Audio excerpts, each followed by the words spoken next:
adik-adik, apa kabar semuanya? Semoga kita semua sehat selalu ya.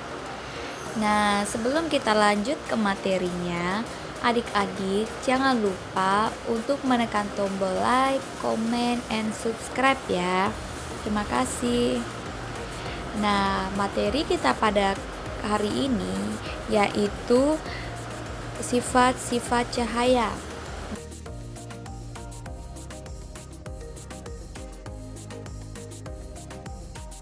Nah, apa yang akan adik lakukan saat lampu padam ketika malam hari?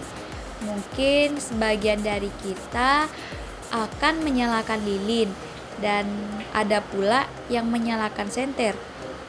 Mengapa demikian? Ya, betul, agar tidak menjadi gelap. Nah, ketika dalam kondisi gelap, manusia itu akan kesulitan dalam menjalankan segala aktivitasnya. Nah, hal tersebut membuktikan bahwa manusia sangat memerlukan cahaya.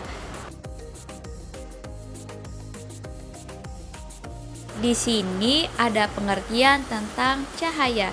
Jadi, cahaya adalah sinar atau terang yang berasal dari suatu yang bersinar seperti matahari dan lampu.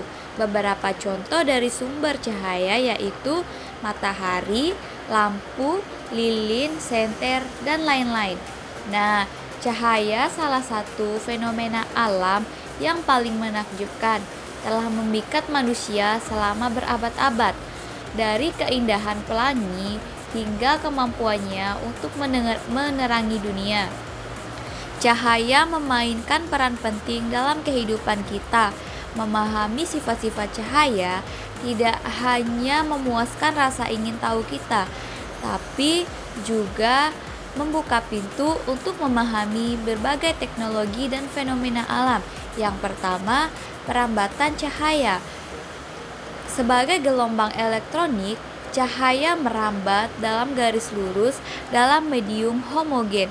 Hal ini dibuktikan melalui berbagai percobaan, seperti percobaan sederhana dengan senter di ruang gelap. Cahaya dari senter akan membentuk berkas lurus yang terlihat jelas atau memantul.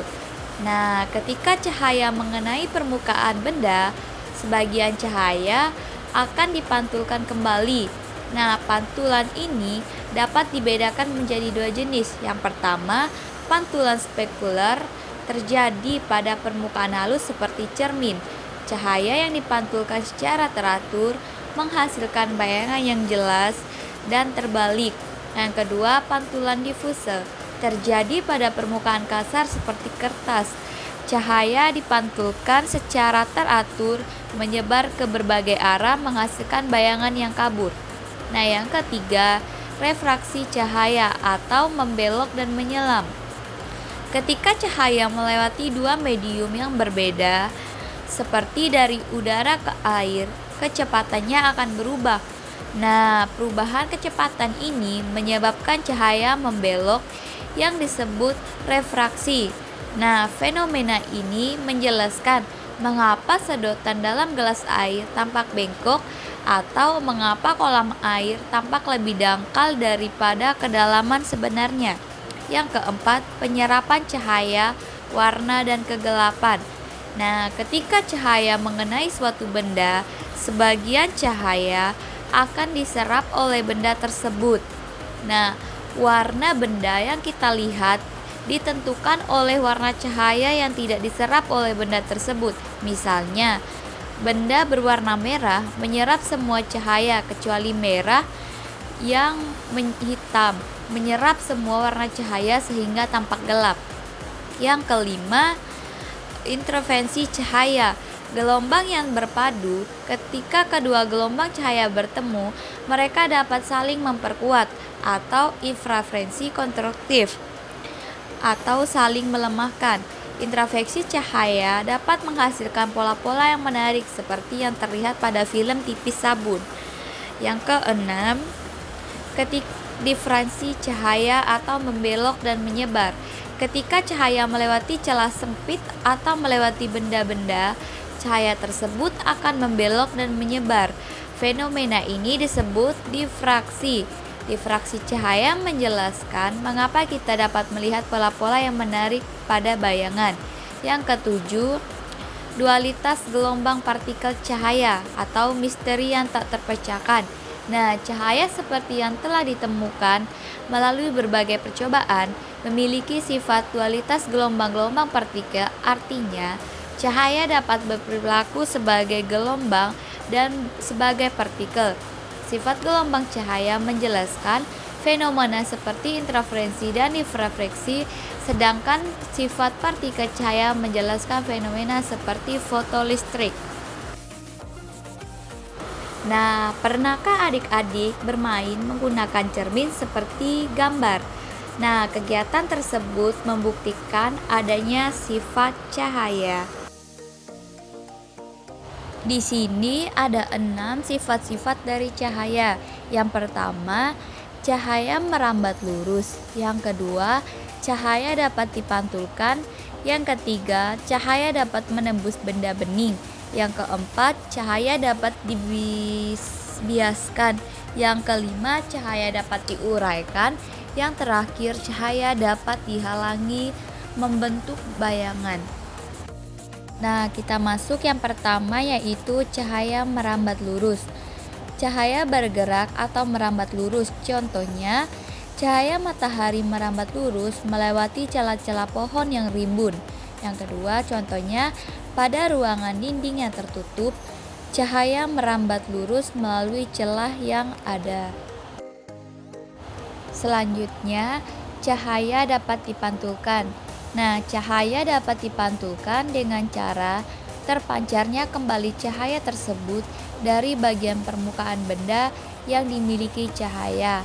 Nah, contohnya itu bercermin. Yang kedua, cahaya dari senter yang mengenai cermin akan dipantulkan. Selanjutnya, cahaya dapat menembus benda bening. Cahaya dapat menembus benda bening seperti kaca atau benda transparan lainnya. Contohnya, cahaya matahari menembus kaca jendela sehingga rumah menjadi sangat terang. Selanjutnya, cahaya dapat dibiaskan.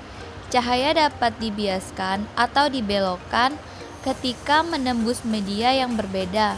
Misalnya, ketika cahaya dari udara menembus ke air, maka cahaya akan dibiaskan atau dibelokkan. Nah, contohnya itu pensil yang dicelupkan ke dalam air, maka akan terlihat seolah-olah pensilnya putus. Selanjutnya, kolam renang yang dalam akan terlihat sangat dangkal. Nah, selanjutnya yaitu cahaya dapat diuraikan. Nah, sifat cahaya dapat diuraikan merupakan bentuk pemisahan cahaya putih menjadi cahaya dengan warna yang berbeda-beda. Nah, contoh dari cahaya dapat diuraikan yaitu terjadinya pelangi setelah turunnya hujan. Nah, contoh cahaya dapat diuraikan yang kedua yaitu gelembung air sabun yang terkena cahaya matahari akan tampak beragam warnanya. Dan yang terakhir yaitu cahaya yang dihalangi membentuk bayangan. Cahaya yang melalui benda buram akan menciptakan area gelap pada sisi objek yang jauh dari sumber cahaya. Nah, contoh dari cahaya yang dihalangi membentuk bayangan yaitu cahaya yang mengenai tubuh kita, maka akan membentuk sebuah bayangan. Nah, sekian materi kita pada hari ini. Semoga bermanfaat bagi kita semuanya. Makasih.